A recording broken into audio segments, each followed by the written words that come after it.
What's up mga chang? Tayo ay nagbabalik na naman. Magluluto tayo ngayon ng buttered garlic seafood boil.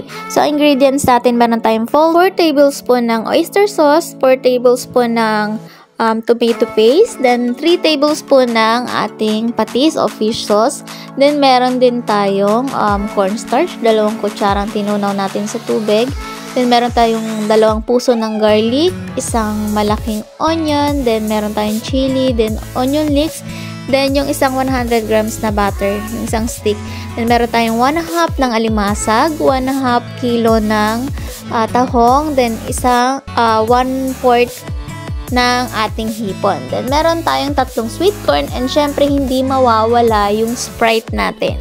Kasi yan yung magbibigay ng isa din sa linamnam ng ating lulutuin. Then ilaga lang natin tong mais.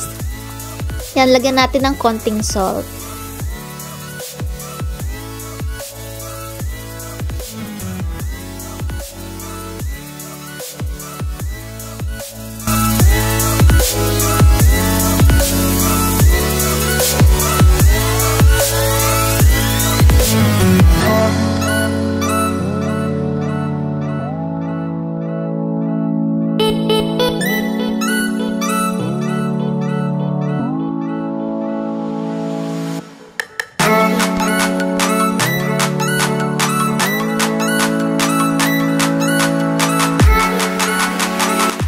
Yan, lagay na natin yung butter. Naglagay pala ako ng mantika dyan. Lagay na natin yung bawang.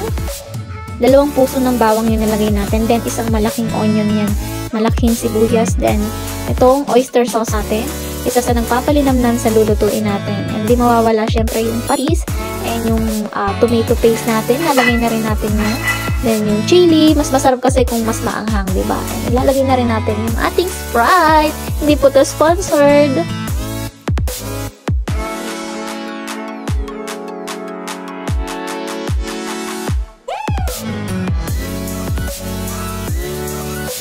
Lagay na rin natin yung ating cornstarch na tinunaw, pampalapot sa ating gagawing sauce. So, ayan, pag malapot na siya, yan, okay na yung ating sauce. Ilalagay na natin yung ating, una nating ilalagay yung hipo natin. Diba? Okay na yung sauce natin. Lalagay na natin yung hipon. Yan, konting pakulo lang yan. Yan, pag okay na, then syempre ilalagay na natin yung ating alimasag. Yan. And next naman nating ilalagay, syempre sabay na natin yung tahong at yung sweet corn. Konting pakulo lang yan, konting mix, okay na yan. Pwede nyo din dun subukan sa bahay nyo kasi sobrang simple lang naman din ng mga ingredients na gagamitin. And ang sarap niya. Yan. Ang sarap niya talaga. Tapos, tamang-tama yung anghang niya.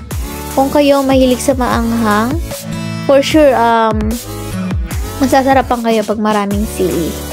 So, ayan. Luto na ang ating buttered garlic seafood boil. Try nyo na rin sa bahay nyo. Siguradong mapaparami rin kayo ng kain.